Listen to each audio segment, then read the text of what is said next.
Welcome to Glass Half Full with Leslie Krongold. She shares her stories, experiences, and knowledge of living and coping with a chronic health condition. Learn about tools and resources and hear inspirational interviews that help you to live a life filled with quality and dignity. With 2 decades of support group leadership, Leslie's ready to help you make lemonade out of life's lemons. Are you ready? Welcome. Don't you think it's about time this year to have an episode related to yoga? We haven't talked about yoga since May of 2017. We are way overdue. My guest today is Baxter Bell. Actually, Dr. Baxter Bell. Baxter started his career as a family medicine physician. Today, he has a practice focused on acupuncture and yoga therapy. You'll soon learn more about his journey. His book with co-author Nina Zolotow was recently published. It's titled Yoga for Healthy Aging, A Guide to Lifelong Well-Being.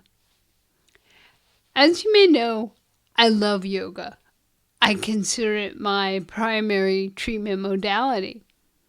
Practicing yoga for the last 25 or so years has helped me physically, emotionally, and spiritually. Heck, it's broadened my social network as well. And I appreciate learning more about the ancient tradition and how it's evolved or changed in our Western culture. Several years ago, I discovered that Northern California had a yoga instructor who was also a physician. That's Baxter. I think I first attended one of his workshops at Piedmont Yoga in Oakland.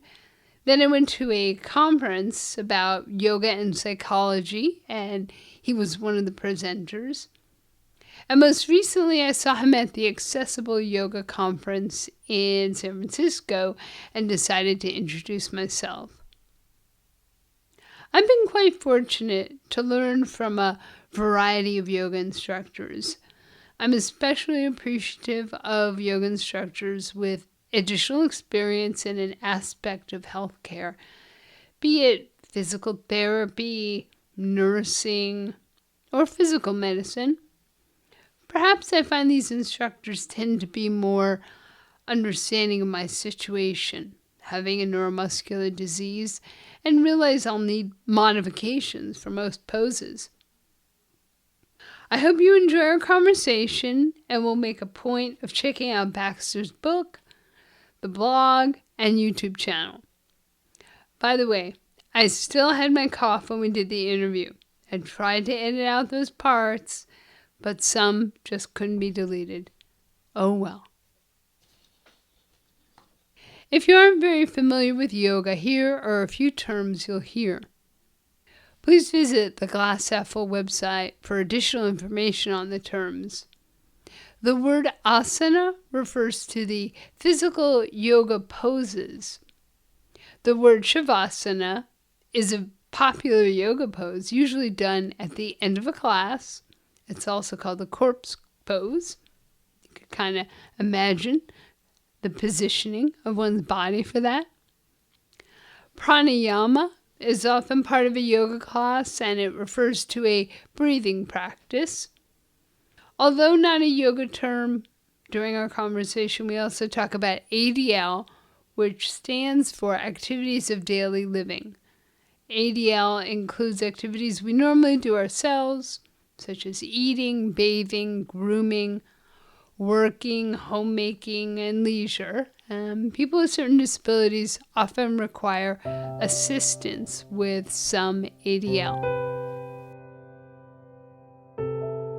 I had an interest in, I guess, the human body that started pretty early. I had a really great biology teacher my freshman year in high school, Father Lotzi. I went to a Jesuit all-boys high school. And so they were very strong in the sciences at this school. And I had a wonderful teacher who really sparked our imagination the very first day to be curious about life and the human body. I also had My father suffered from some intermittent illness when I was a child, starting probably at the age when I was about 6. And so, I certainly had that personal exposure to kind of the challenges of a family working through a loved one who's not well at times. And, I don't know how influential that was, but that was certainly a big deal for me as a kid, kind of the uncertainty that arises when one's health isn't good. And so anyway, in my high school, there was a lot of emphasis on the sciences. I really enjoyed my chemistry class, and then in my senior year, we were already, asked to be thinking about the kind of work we might want to do in the world. And I already had this idea that maybe I would like to be a doctor. So I spent a month at the hospital that I was actually born at, as it turns out, Mercy Hospital in Toledo, Ohio. Uh-huh. And as I did that, I got to go into surgery one day. I got to go into a pediatric surgery one day and stand right by the physician as a 17-year-old. That seemed like kind of a big deal. And I got to kind of check out different aspects of life in the hospital. So I think that kind of all kind of compelled me to go into pre-med as an undergrad at the University of Cincinnati. And ultimately, I decided to go into family medicine. I really liked working with children, but after I did my pediatric rotation, I realized that, parents are under a lot of stress. And although that seemed like a nice thing part of the day, I couldn't imagine contending with that every day, all day long. So I did family medicine because I could do some pediatrics and some adult medicine and everything in between. So it worked out to be a great field for my demeanor, as it were. So tell me, at what point, I assume your yoga practice started much later than your exposure to medicine.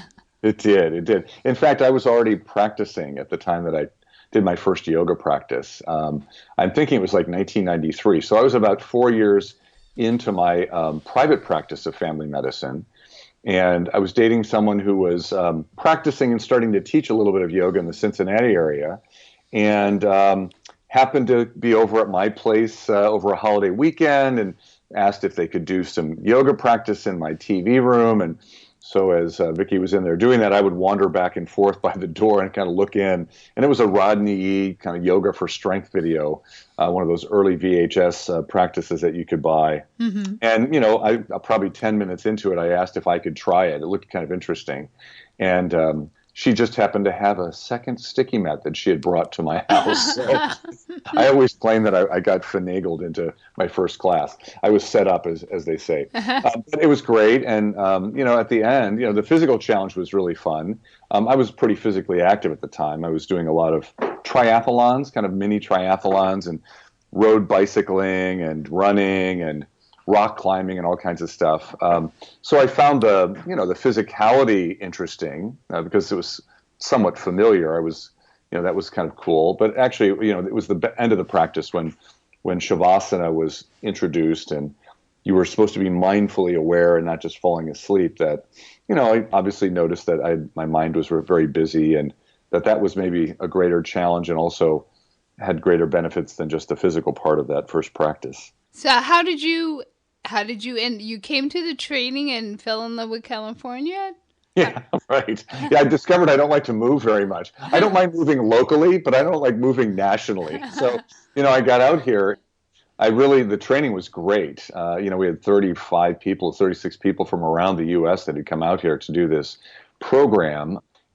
So Rodney and his crew of people, Mary Pafford and Richard Rosen and Patricia Sullivan, who were already seasoned teachers that had all come out of the Iyengar Institute in San Francisco, but had all gone on to kind of go beyond that system to explore their own creative interface. They had started this we were the first year of a cohort that was going to get to work with those 4 core teachers through the course of 18 months. So it was a pretty cool setting to be in. I also discovered that I was not really drawn to rush back to my the door was open for me to go back to my practice if I wanted to do that.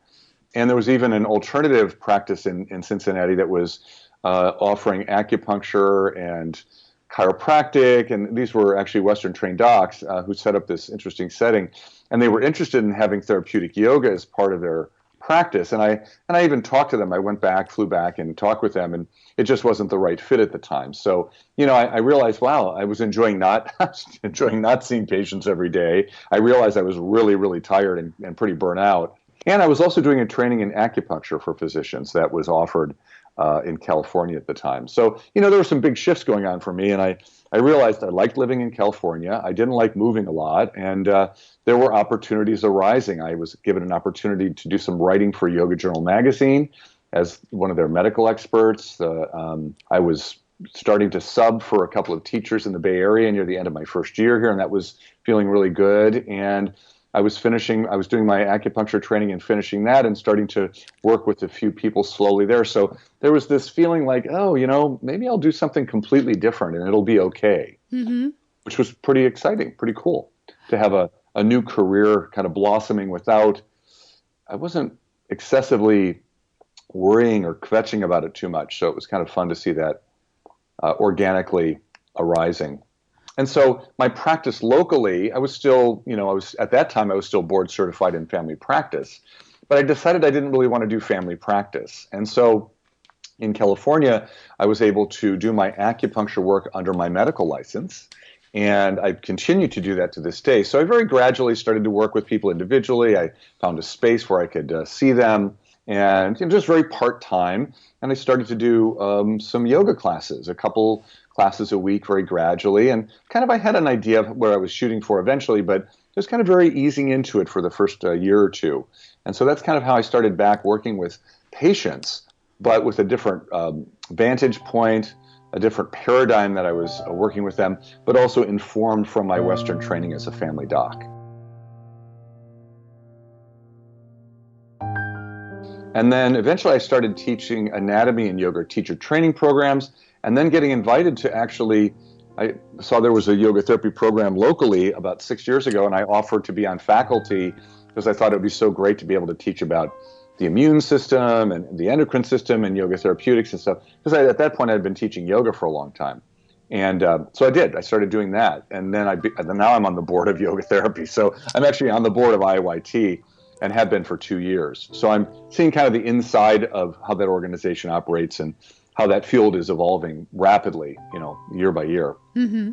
Yeah, so that's kind of how I got yoga therapy as an idea. And, I would write for Yoga Journal periodically on health-related conditions. I started writing for a blog for them maybe 10 years ago. And then my friend Nina Zolotow and I, of course, started writing the blog Yoga for Healthy Aging 6.5 years ago.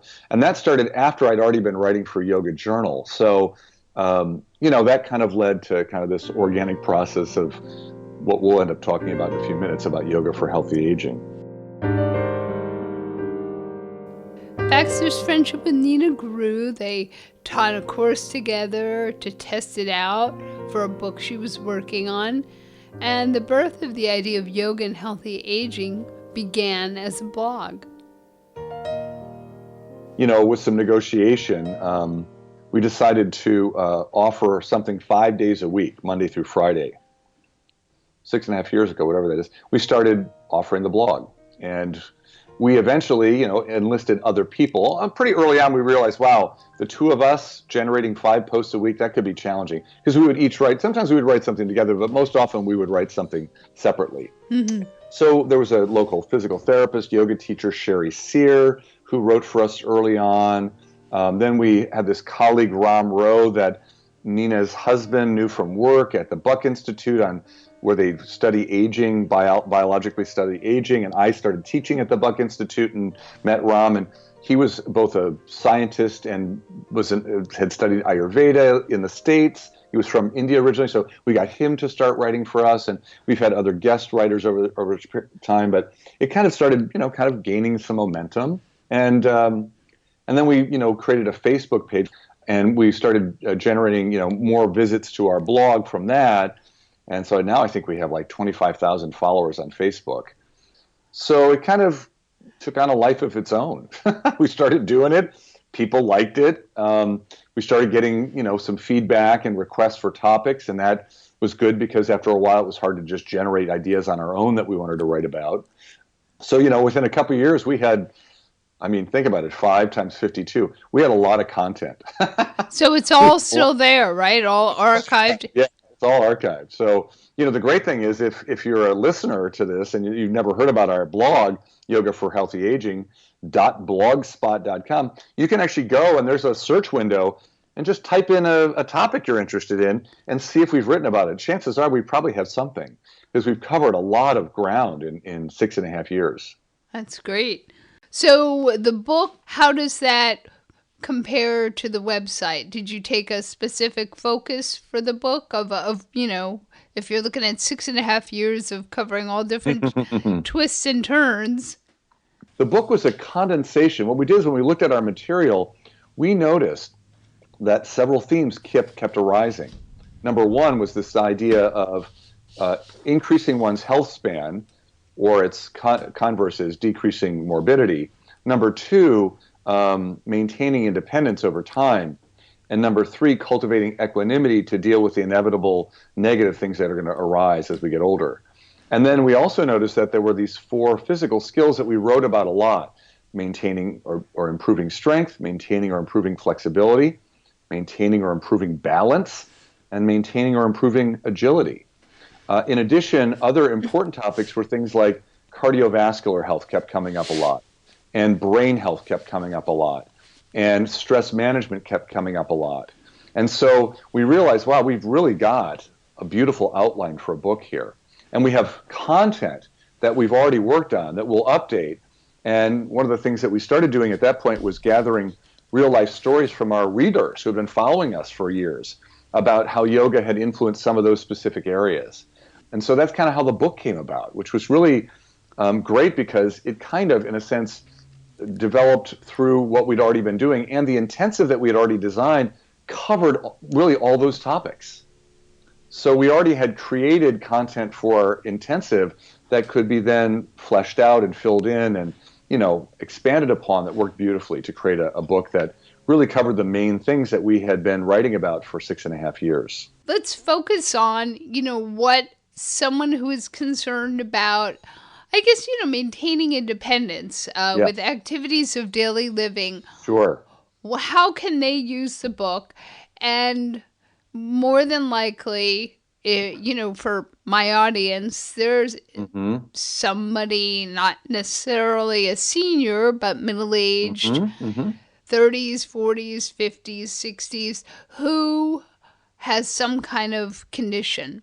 Yes. And that varies. And I know you've worked a lot with people with CP. I assume you've worked with people with all kinds of quote-unquote comorbidities. Yes. Yeah. And in fact, if your listeners check out the blog, as I mentioned earlier, and put in a health condition, you'll probably find that we've covered quite a bit of stuff over the years. Parkinson's, we've got some great information on Parkinson's, all kinds of topics. So, what I think is so great is the fact that you bring up that your listeners are not necessarily, seniors, but really middle-aged adults. To me, from my perspective, the earlier one starts to implement the types of tools that we're talking about in the book, Yoga for Healthy Aging, the better their outcomes are likely to be, right? It's like anything else. If I adopt a preventative strategy for my health when I'm 20 and I persist in that for the next 50 or 60 years, it's probably going to contribute to my health span, the number of years that I spend relatively healthy going into the future. So I think in terms of helping people with their activities of daily living, I think it's this way of looking at yoga and integrating it into your life is perfectly in alignment with that. And so if we take just something as simple as maintaining or improving strength over time, you might have a health condition or a comorbidity that for whatever reason leads you to have some general weakness. Right? It could be directly a result of the condition, or it could be secondary to maybe the condition just doesn't allow you to get up and move around very easily. So you become generally weaker. Well, through modifying your yoga practice, you could actually target strength as something you want to improve or maintain going forward. Like that's super important to you because you've got something that's important in your life that you want to keep doing. And it could be beyond an activity of daily living. It could be something that gives your life much more meaning, right? So I think that, you can utilize a specific aspect of the book, or you could say, I'm interested in all of those things that Baxter mentioned. I'm interested in my cardiovascular health, staying well if that's not my area of difficulty. I'm interested in maintaining my cognitive function, my brain function over time, because maybe my illness doesn't permit me from being as physically active as I would like to be, but I want to stay mentally active because I can still do really good work in the world. So, and then, obviously the 4 physical skills are pretty obvious that they can have benefits in pretty particular areas. And then, the global benefit of the stress management part of yoga practice influences, I think, all health conditions, right? And can have a positive impact on really almost anything that we're contending with. So I think that's an important thing. And then finally, if your listeners are contending with some pretty significant health issues, that really can wear on one's, mental and emotional sense of well-being, on one's spirit. And this cultivation of equanimity, we put that in there as one of the 3 essential tools or pillars of yoga for healthy aging, because it's inevitable. We're all going to confront that. And if your listeners are already contending with that, I think that section on equanimity could be of immense value for folks if they don't already know about that benefit of cultivating equanimity through yoga practice, that could be a really sweet little addition to their practice, because a lot of those practices don't involve doing asana necessarily. They could, but they don't have to have that as part of it. Can you give a quick definition of equanimity? I interview one woman, an author, Toni Bernhard, who spoke about equanimity, and she's written a few books about meditation, and her, I don't know if you're familiar with her, but she has a chronic illness with no, diagnosis. And, I think I had not really heard the term until I started reading her books. Yeah. So equanimity describes an inner state of being in which one is calm and centered and grounded. And when you reside in that state of equanimity, which can be cultivated through practices like meditation, even pranayama, even some of the other things we do in yoga, one has greater mental and emotional resilience, so that when inevitably something is going to happen, whether it's traffic or something more significant like a significant change in one's health condition that would tend to throw us off of our kind of set point of equanimity, we tend to be able to self-correct more quickly and efficiently than people who aren't practiced in this cultivation of equanimity. So it's this state of being, calm and centered state of being. And in fact, the earliest descriptions of yoga say yoga is equanimity, calm, peaceful, centered, unflustered by life's inevitable changes. So it's this idea that even when you are confronted by difficulty, or joy for that matter, right, or success, or failure, that you remain grounded and peaceful internally, that your mind state doesn't become disrupted. The yogis would call that chitta vrittis, right, the fluctuations of the mind, that, when looked at closely, is not a very calm, peaceful state of being, right? So it's that sense of equanimity and its usefulness in dealing with the inevitable changes, often, leading towards death at some point, that we're going to be confronted with, that are going to be challenging for us on the mental, emotional level. One thing I would say, which is interesting when we think about equanimity, is that for some people who might be able-bodied, even with some health condition, but they can still stay fairly physically active, they may find that the physical postures practiced for, 15, 20 minutes or up to an hour, however long you wanted to practice, followed by a mindfulness practice, maybe at the end of practice, a sitting meditation or a reclining shavasana, corpse pose position meditation, actually brings them into a clearer state of equanimity at the end of that practice. So, we can use the physical practices for sure, but the good news is that there are other practices that we can use if the physical practices aren't as accessible to us as we would like right now. Or maybe we haven't found an accessible yoga class that takes into account some physical disability or limitation that might impact one's ability to go to a regular public class, which, are on every street corner in California at least. So, that there are options for everyone to dip into the vast reservoir of yoga tools that move beyond just the asana practice.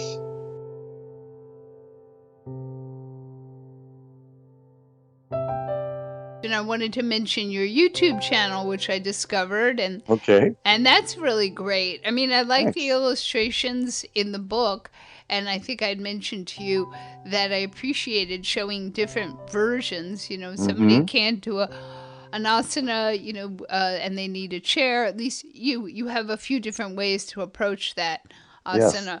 Yes. But your YouTube channel, how long have you been doing that? I think it's been going about 2.5 years. And I started it because I got on this kick of balance poses, because as I traveled around and taught, I found that one of the biggest concerns of middle-aged and older adults is loss of balance and the fear of falling and breaking a hip for the most part, because they see family members and friends who that happens to, and the outcomes are often not so good. So I got on this kick of realizing that yoga has some good balance poses, and even poses where 2 feet are on the ground can challenge your balance, like triangle pose, for instance. But I got curious about creating some new balance poses. So every week I would introduce a new balance posture that was something that was related to yoga postures, but I was thinking outside the box a little bit. So you still have to bring the same mindfulness and attention, and there's some alignment cues that I give in these different balancing poses. And all the videos are less than 5 minutes long. There's a few out there that I did that are longer, but very few. And then I also realized people were interested in learning more about anatomy in yoga. So I started offering I've done maybe 8 or 9 little 3 or 4 minute anatomy primers on different parts of the body and different ideas. And so that's what's available on my YouTube channel, which is free, and it's Baxter Bell Yoga, 3 separate words. And the other thing I often encourage people is I say, listen, yoga now today in 2018 is entirely adaptable to meet you where you are. And either by using resources online or books like Yoga for Healthy Aging and others, or YouTube channels, that you can find a way to practice yoga where it meets you where you are, with whatever health limitations you might have, or whatever else is going on. Maybe you're just in a very stressful time in your life, or you're a parent who's got 2 kids and you can't actually leave the house very easily. There are still ways that you can practice and get really good benefits. So that's my general approach for folks who I meet who are a little newer, or a little bit nervous, or concerned that it's just not for them. Mm-hmm. And it's not for everybody, but it's available for everybody. I really believe it's available to everyone. And if you looked long enough, you'd probably find practices that you would not only find helpful, but you would actually enjoy on some level. Thanks again for listening. I hope you enjoyed this episode. Please check out the Glass Half Full website for more information about this podcast episode, as well as other relevant podcast episodes on equanimity, resilience, and a whole bunch of them about yoga. Take care.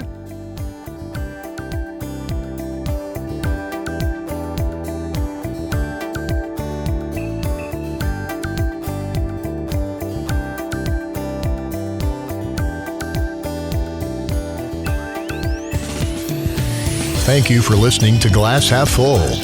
Leslie invites you to leave a rating and review on iTunes. This helps spread the word to others dealing with chronic health issues. For show notes, updates, and more, visit the website glasshalffull.online. Glasshalffull.online.